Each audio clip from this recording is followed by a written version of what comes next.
大家好，歡迎嚟到師兄嗰晚專飲頭啖湯。咁賽事咧就話咁快就嚟到2025年1月18號嘅沙田日賽啦。咁啊，首先講聲唔好意思先啦，遲咗一日出條片啊，因為琴日一早機就飛布吉啦，咁嚟到布吉之後又掛住玩啦，咁啊遲咗少少先出到條片俾大家。嗱，不過咧都首先一定要恭喜群組嘅朋友啦。咁如果有睇片嘅，咁頭場我哋都中翻條位置 Q 嘅。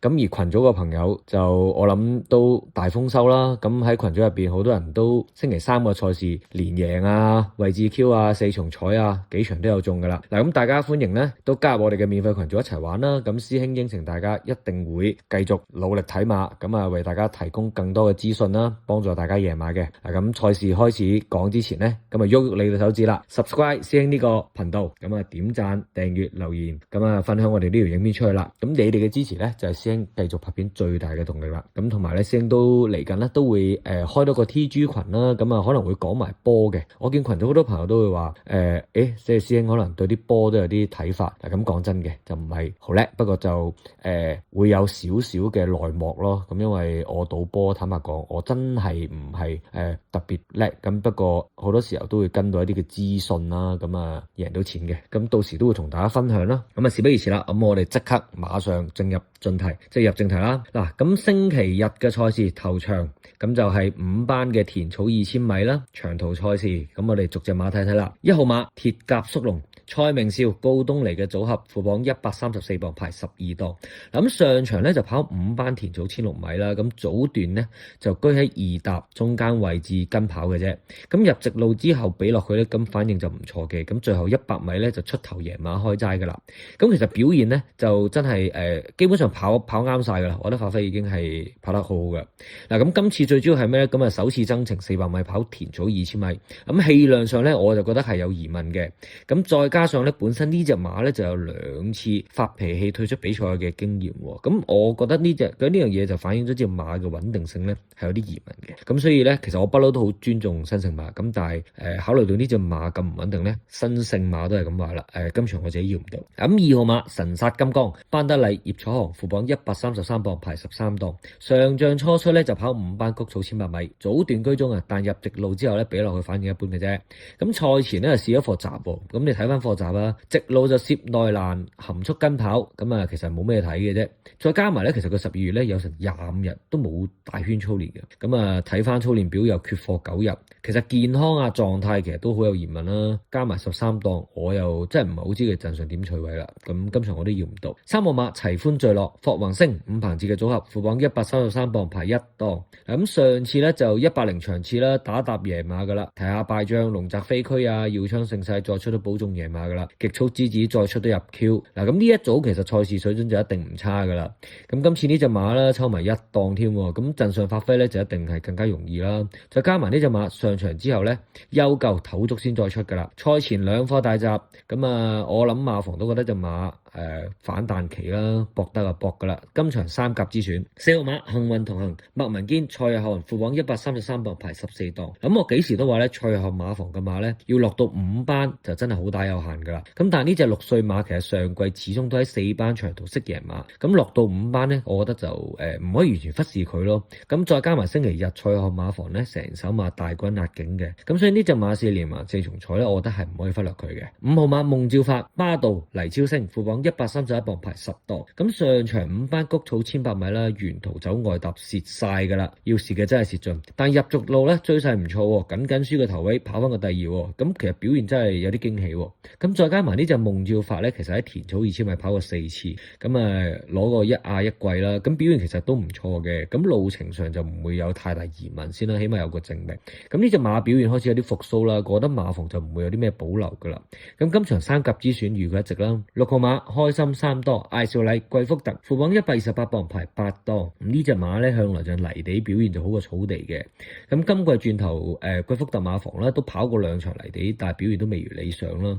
今次再增程跑田草2000米，咁我更加睇得一線噶啦。今仗就要唔到啦。7號馬大利好運，艾到拿蔡約翰，副榜128磅，排9檔。呢隻馬咧咁上季泥地又揾到出路啦。今次突然又增程又要轉過嚟跑田草，加埋艾到拿最近真係係好唔醒神，呢就直接飛都得噶啦。8號馬黃金風速、氣威森、蘇偉賢嘅組合，副榜125磅排11檔嗱。咁近幾仗表現咧就好一般嘅啫。咁但係呢隻黃金風速咧，咁本身咧就跑過3次田草2000米嘅。咁不過呢3次嘅賽事咧，其實係攞到2冠就係一季，其實係好好嘅成績嚟嘅。咁我覺得話呢隻馬路程專家度，我諗大家都唔反對啦。咁不過呢隻馬咧12月咧就曾經缺過課3日，咁再加埋近況咧，我覺得最多都係即係參考翻個即係往績喺呢個路程跑得好，咁啊做4連環4重彩配腳嘅啫。9號馬美麗多型奧爾文告東尼，副榜125磅排3檔，咁近況啊毫無表現噶啦。咁啊生涯亦都跑過一次田草2000米，但係就明顯唔啱跑。咁今次就算超過3檔好檔，我自己都要唔到啦。10號馬香港精神田泰安葉楚航嘅組合，副榜124磅排6檔。咁過去田草2000米咧就取得2冠1亞1季嘅成績，咁路程方面咧就冇乜太大問題啦。咁大前仗跑5班谷草2200米大勝3個幾馬位啦，上場5班泥地1800米咧亦都跑翻個第2嘅。咁近況其實都表現算穩定嘅。咁賽前咧騎師田泰安咧亦都親自上馬拍跳啊快操一手包辦噶啦。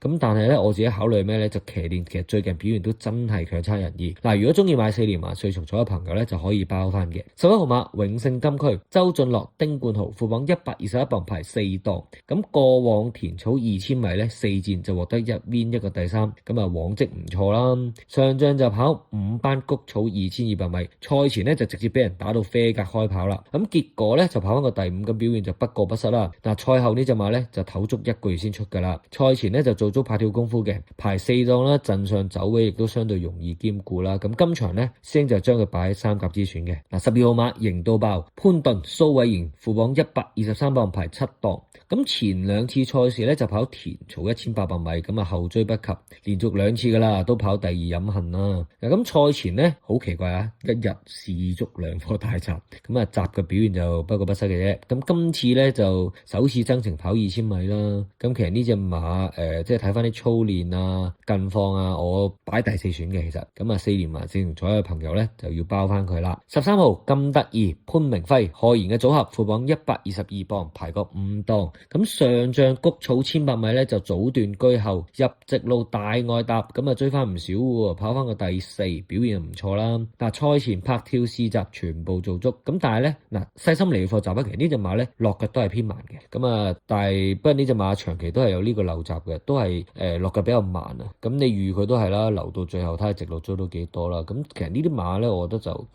只適宜4連環4重彩咯，咁啊拖翻咯。14號皮具大師幾人安文家良嘅組合，副榜119磅排個2檔。咁前仗5班谷草2200米追勢唔錯啦，跑翻個第4。今場2檔形勢咧就一定係易於發揮噶啦。賽前騎師亦都親自唱馬操翻課啦。咁不過呢隻馬咧其實跑過3次同程噶啦，只不過咧就只限於輸得唔遠。咁啊我都未見佢有特別啲咩殺着，都係啦，只限4連環4重彩，你做配角可以拖一拖咯。嗱，咁所以今場師兄嘅選擇就會係3號齊歡聚樂、5號夢照發同11號永勝金區。嗱，咁最後啦，師兄都同大家講啦，記住咁啊掃熒幕上嘅 QR code 嗱，可以加入大家即係我哋嘅免費 WhatsApp 群組啦。咁啊想要更加多嘅賽馬資訊、每場嘅策局、對每馬匹嘅睇法，可以喺免費群組問師兄嘅。咁另外咧，師兄亦都開咗個 TG 群喎。咁 TG 群咧嚟緊咧係會波馬都會講嘅，關於一啲波嘅資訊啊。咁師兄咧都會喺 TG 群度同大家分享更加多啦。咁大家記得掃熒幕上嘅 QR code入群組啦。咁啊祝大家贏多啲。